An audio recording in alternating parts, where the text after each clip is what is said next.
Dear students, आज हम अपनी नई एक्सरसाइज 1.5 स्टार्ट कर रहे हैं।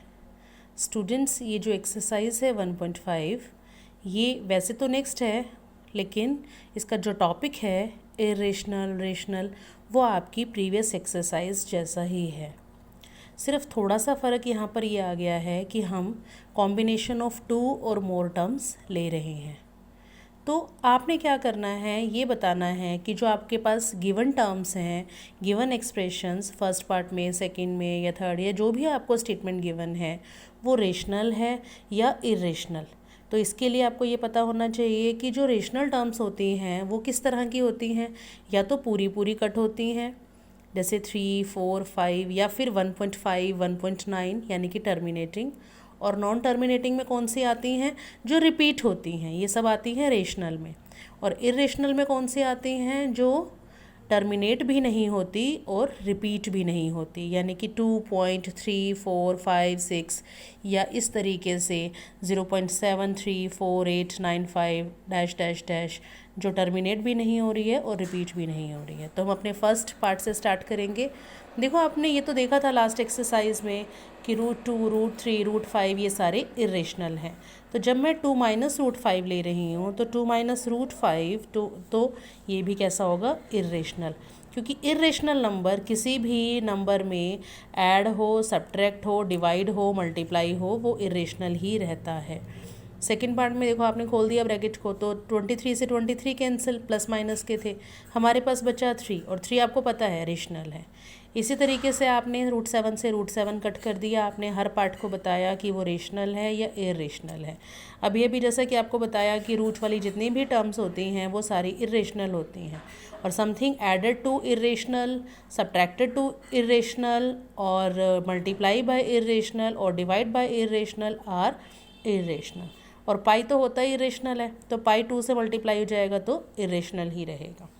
सेकेंड क्वेश्चन है, इम्पोर्टेंट भी है। सेकेंड क्वेश्चन सिंप्लीफाई सॉल्व करना है। फर्स्ट पार्ट है first bracket second bracket multiplication. बच्चों, आपने क्लास 8 में भी किया था कि 2 ब्रैकेट को कैसे मल्टीप्लाई करते हैं। जैसे पहले एक टर्म ले ली, पूरे से मल्टीप्लाई। देखो, एक टर्म ले ली, पूरे से मल्टीप्लाई, फिर दूसरी टर्म ले ली, पूरे से मल्टीप्लाई, ये पूरे से मल्टीप्लाई। ओपन कर दो, 3 2 = 6, 3 √2। √3 को 2 से मल्टीप्लाई करेंगे 2 √3 और √3 × √2 √6 आ गया। तो यही आपका आंसर है। अगर हमारी कोई लाइक टर्म्स आती तो हम ऐड कर देते, नहीं तो आंसर यहीं छोड़ देना है। अब नेक्स्ट देखो, सेकंड पार्ट, एक ब्रैकेट ये, एक ब्रैकेट ये, √3 के साथ पूरा, √3 के साथ पूरा, पहले 3 के साथ फिर √3 के साथ।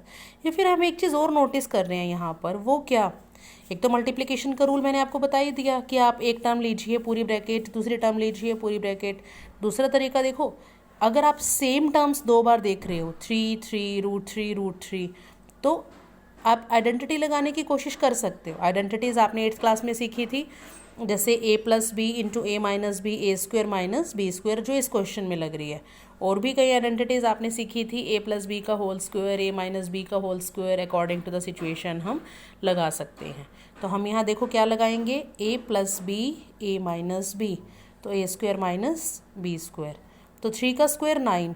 और बच्चों, ये जो रूट है ना, रूट का स्क्वायर यानी कि √3 × √3, 2 बार रूट लिख दिया तो वो 3 आ गया, तो हमारा आंसर हो गया 6। इसी तरह आपने बाकी सारे पार्ट्स भी इस क्वेश्चन के कंप्लीट करने हैं।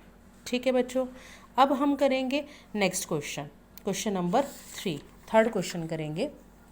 तो थर्ड क्वेश्चन देखिए, थर्ड क्वेश्चन आपकी स्टेटमेंट है कि जैसा कि हम पाई लेते हैं 3.14 जो भी वैल्यू होती है, अगर हम उसको C/D के इक्वल लें और उसको मेज़र करें, ऐसा ही क्वेश्चन है कि क्या वो कॉन्ट्राडिक्शन देगा। आप यहाँ लिखेंगे कि नो कॉन्ट्राडिक्शन, कोई कॉन्ट्राडिक्शन नहीं है। क्योंकि बेटे, जब भी हम मेज़र करते हैं किसी भी वैल्यू को, कोई भी आपको दे रखा है, लेंथ दे रखी है, मेज़र करते हैं, आप स्केल से मेज़र करते हो, तो पूरी कई बार नहीं भी आती, तो कैसी आती है, इट इज़ अप्रॉक्सीमेट, वो अप्रॉक्सीमेट आती है, एग्जैक्ट नहीं आती। जब आप मेज़र करते हो किसी टेबल को, अगर आप मेज़र कर रहे हो तो मेज़रमेंट मान लो आपकी आ गई कि टेबल की लेंथ जो है वो 40 सेंटीमीटर है, तो 40 सेंटीमीटर के बाद भी तो आगे पॉइंट्स में आएगी, तो वो एग्जैक्ट नहीं होती। इसलिए हम ये नहीं कह सकते कि सी और डी जो हमें दे रखे हैं वो रेशनल हैं या इरेशनल हैं। इसलिए जो पाई की, क्योंकि पाई की जो वैल्यू है वो ऑलवेज रहेगी 22/7, या फिर इसको सॉल्व करके लिख सकते हो 3.142857, ये इरेशनल नंबर है। अगला है 9.3 को नंबर लाइन पर शो करो। इस क्वेश्चन को बहुत ध्यान से देखेंगे बच्चों, मैं आपको एक स्टेप बताऊंगी और आपने ध्यान से देखना है। जो नंबर लाइन पे आपने शो करना है 9.3, उतना ही लाइन सेगमेंट ले लो। तो पहला स्टेप है take a line A B 9.3 units. मैंने ए से लेकर बी तक, अब इसको मत देखो आपने 9.3 की एक लाइन खींच ली। फिर आपने क्या किया, इस ए बी लाइन को थोड़ा सा एक्सटेंड किया, कितना, बी से डी तक, बी डी 1 सेंटीमीटर तक। आपने क्या लिखा second point, extend A B to C such that A B to D, D आना था यहाँ पर, A B to D such that, A B को डी तक एक्सटेंड किया such that B D is equal to 1 units, ये 1 units है। ठीक है, अब आगे देखिए, उसके बाद take centre of A D at O. अब ए डी का सेंटर बाइसेक्टर से निकल जाएगा, तो ये ओ डी आपने ए डी का बाइसेक्टर लेना है, ओ पर बाइसेक्ट करता है तो ओ आ जाएगा ए डी का सेंटर।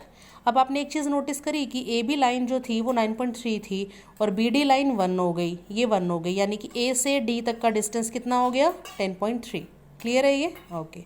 अब take centre of A D at O, O ले लिया। अब आपने ओ पर कंपास रखनी है यहाँ पे और एक पेंसिल से एक लाइन खींच देनी है, ये ए से लेकर डी तक, क्योंकि ये ए डी का मिड पॉइंट है, तो ये आपका एक सेमी सर्कल खींच जाएगा A D. Draw semi circle with centre O, A से डी तक एक सेमी सर्कल खींच जाएगा। इसके बाद क्या करना है, draw perpendicular B C at A D, या फिर मैं आपको ये कहूँ कि बी पे 90 डिग्री का एंगल बना लो।